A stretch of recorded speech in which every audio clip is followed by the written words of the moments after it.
welcome to my video on Dye Sublimination for Spider-Man costumes or basically any cosplay. So what Dye Sublimination is the process of taking a digital pattern that was created on the computer and printing it onto fabric. As you can see, this was white lycra spandex, which is usually what is used in these costumes, and a Spider-Man suit has been printed very carefully onto it. You can see it's got the honeycomb pattern. It's got a nice musculature texture, which you can't really see here. It's got the webbing in black, and of course it's got the beautiful red color, and none of that is on the inside. It's all just white lycra spandex. So that's what dye sublimation is, and there are two kinds of pattern that people talk about when they talk about costume making and dye sublimation. That's because there's the digital pattern printed on this, which is physically drawn out by someone on Photoshop or using some kind of software like that. And then there's the pattern which is like a seamstress pattern or a costume maker's pattern. So if you took my shirt here and took all the stitching out of it and folded it out flat, then it wouldn't look like this shirt anymore. It would fold flat onto the ground, and that's what's called a pattern for, seamstresses and costume makers. But then, like I said, there's also a digital pattern that is printed onto this. But that digital pattern looks like the costume maker or the seamstress's pattern, meaning that when you're drawing in Photoshop, you're not drawing on something that looks like Spider-Man's body. You're drawing on something that looks like a lycra spandex dance costume that's been disassembled.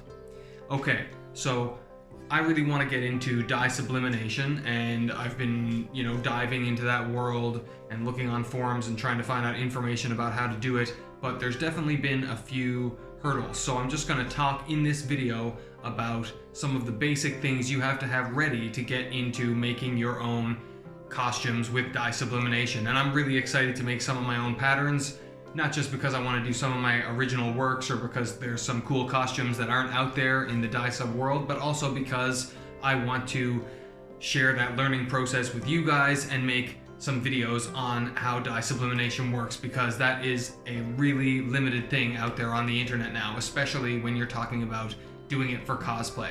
Lots of different video game characters, anime characters, and superhero characters can have beautiful dye sublimation costumes made, and it's like just what the doctor ordered. And sometimes it might not cover your whole character. You might need to add a piece of armor here or there or whatever, but honestly, this has been like a huge leap in the cosplay world. These dye sub patterns started getting really popular around 2016, and they didn't show up that long before that in a really big way. There were lots of people doing Spider-Man costumes in more unique, innovative ways, and also big shout out to the people doing that. Having said that, dye sub is really appealing and really accessible compared to if you had to make a Spider-Man costume with all that texture and musculature. You might find that some of the costume making techniques you need to do a really good job on it are not accessible to you.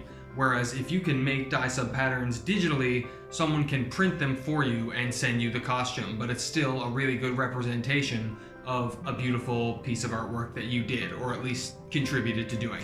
Okay, and even if you're using more hands-on techniques, it's not like you made the chemicals to do that yourself or whatever, unless you did, but at some point, you're not going to be doing everything from scratch. So there's no shame in doing this dye sub stuff. I think it's really cool.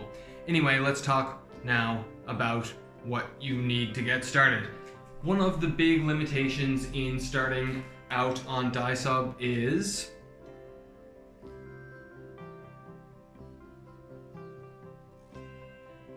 having the right computer setup, because it is not as simple as taking a photo and altering it. The general photograph is bigger than 4K, like bigger than the resolution of a good video. So, you want a decent computer to do regular Photoshop stuff, but this is a huge file. It's like the size of so many pictures, because it's like the entire size of the human body with really high resolution.